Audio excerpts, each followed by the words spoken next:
In the vast, untamed wilderness of the American West, where jagged mountains met endless deserts, there was a legend born of dust and grit. It's a story we've all heard, of a lone rider, a flash of red and blue racing across the plains. But what if I told you this legendary service, the one that defined an entire era, lasted for only 18 months? Just a year and a half. So why does the Pony Express still cast such a long shadow over American history? To understand that, we need to go back to a time before trains and telegraphs, when a letter from New York to California was a journey of over 2,000 miles and could take months to reach its destination. The country was on the brink of civil war, and the need for a faster way to communicate was more than just a convenience. It was a matter of national survival. In 1860, a group of businessmen had a radical idea. They would create the fastest mail delivery service the world had ever seen. Their plan was audacious, a relay of young, fearless riders riding day and night in all weather conditions to bridge the continent. The promise was unheard of: mail delivered in just 10 days. And one of the first riders to answer the call was a skinny, reckless 14-year-old boy named William Billy Cody. He wasn't a hero yet. He was just a kid looking for adventure.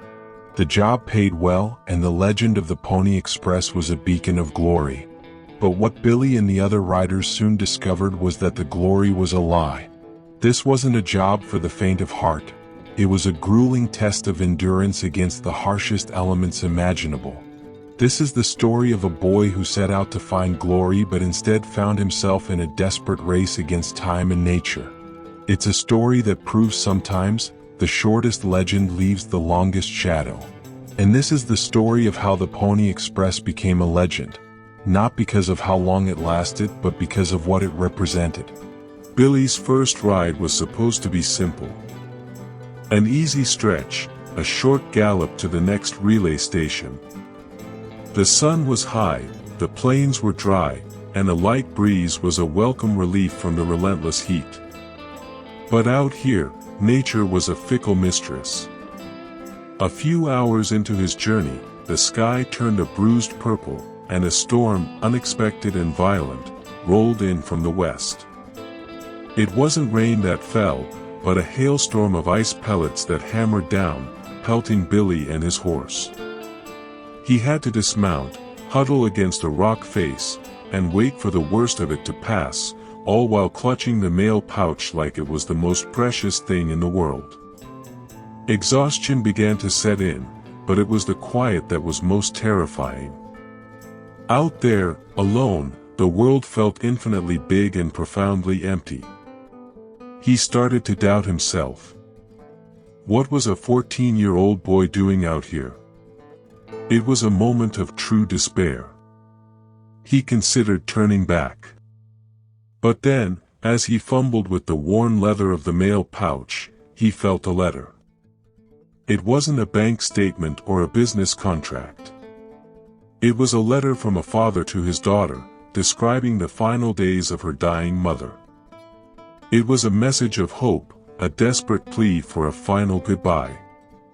This wasn't just a job, it was a sacred trust. Billy gritted his teeth, remounted his shivering horse, and pushed on. He wasn't just a mail carrier anymore, he was a courier of hope. The next challenge was not from nature, but from man. Whispers of a notorious bandit, Black Hand McCoy, had been circulating among the riders. A ruthless ex-miner who saw the Pony Express as a personal affront to his livelihood, McCoy was known for his cold-blooded efficiency. One dusty afternoon, as Billy raced along a canyon trail, he saw him, a lone figure silhouetted on a ridge, a rifle in his hand. This wasn't a standoff from a dime novel, it was a desperate, high-stakes game of cat and mouse. Billy didn't stop. He spurred his horse, a blur of motion, a streak of desperate speed. McCoy fired, a bullet whistling past his ear, kicking up dust just in front of his horse. Billy, thinking fast, knew he couldn't outrun a rifle. As the trail curved, he did something crazy. he veered off into a dense, thorny thicket, knowing McCoy's larger, heavier horse wouldn't be able to follow.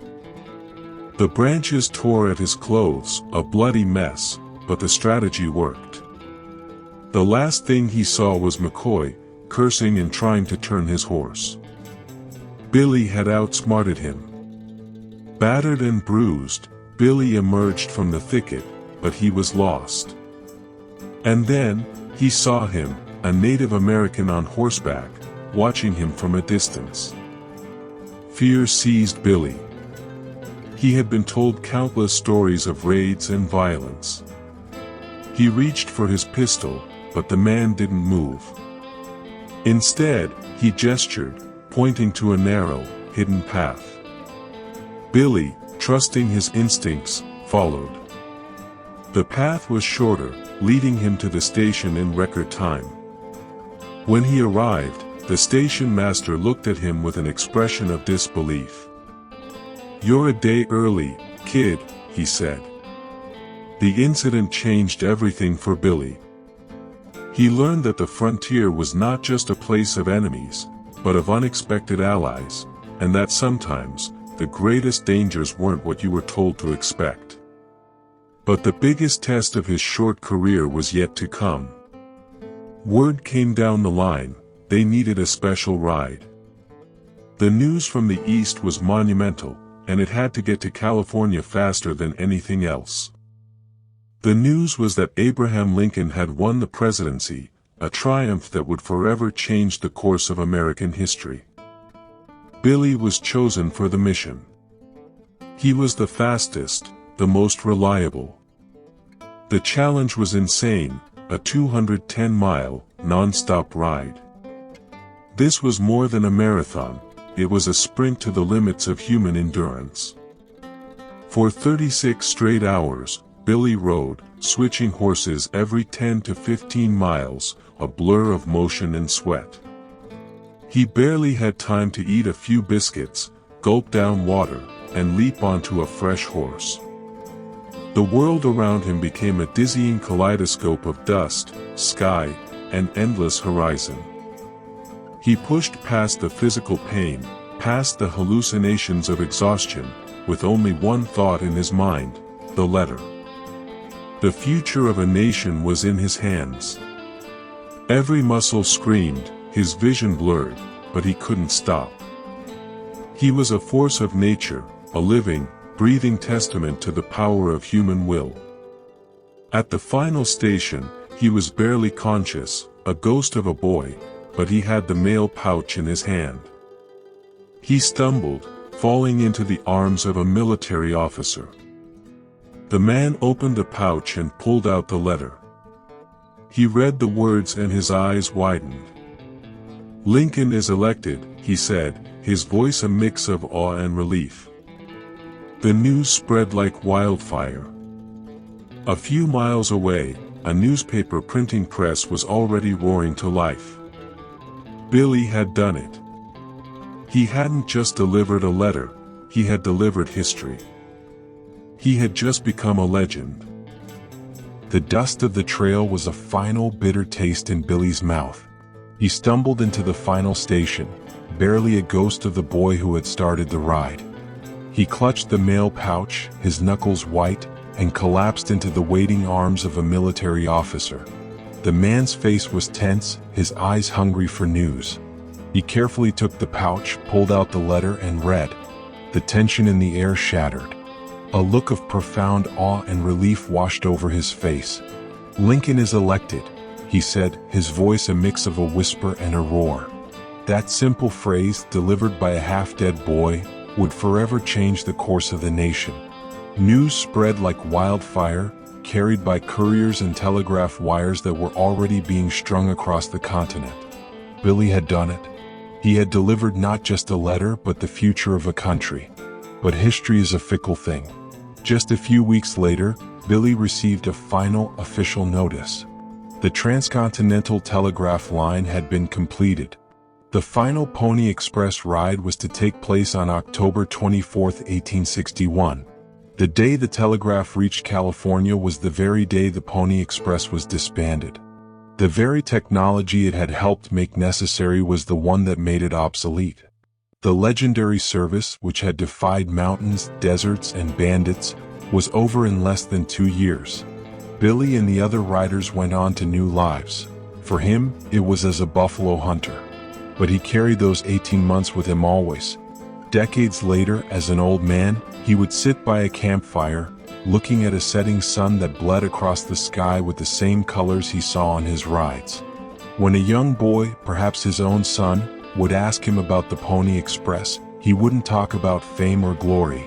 He would tell him about the hailstorms, the chase with McCoy, and the kindness of a stranger. He'd tell him about a letter from a dying mother and a letter that changed a nation. His final words would echo the real truth of the legend. "We were just a flash in the pan," he'd say, his voice a raspy whisper. "A brief, wild ride." But sometimes the shortest legend leaves the longest shadow. If this story of grit and forgotten heroes inspired you, be sure to hit that like button and subscribe for more untold stories of the American West. And let us know in the comments, what other short-lived legends do you think deserve to be told?